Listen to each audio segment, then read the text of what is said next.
Hi friends, ఎప్పుడైనా blouse కుట్టేటప్పుడు కొంచెం లావు ఉన్న వాళ్ళైనా హైట్ ఉన్న వాళ్ళైనా అంటే కప్పు పొడవు 16, 17 ఉండి పర్సనాలిటీ ఉన్న వాళ్ళకి క్లాత్ అనేది సరిపోదు. మనకు చీరలో నుంచి తీసిన తర్వాత నార్మల్ వాళ్ళకి తీసినట్టుగానే తీద్దాం.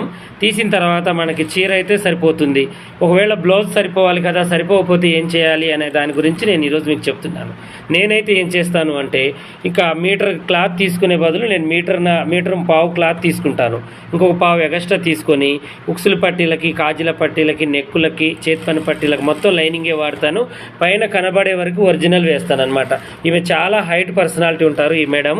ఇప్పటి నుంచి కాదండి, నేను దగ్గర ఒక 10 సంవత్సరాల నుంచి బ్లౌజులు కుడుతున్నాను. ఈమె చాలా దూరం నుంచి వచ్చి నా దగ్గర పట్టిస్తుంది. నేను షేప్ బెల్ట్ కూడా ఇలాగే వేస్తాను అనమాట లైనింగ్. ఎందుకంటే ఒరిజినల్ లేనప్పుడు ఇదైతే కనిపించదు కదా, నేను అందువల్ల నేను ఇది వేస్తాను. మీరు కూడా ఇలా అడ్జస్ట్మెంట్ అనేది చేసుకోవచ్చు. ఓకేనా?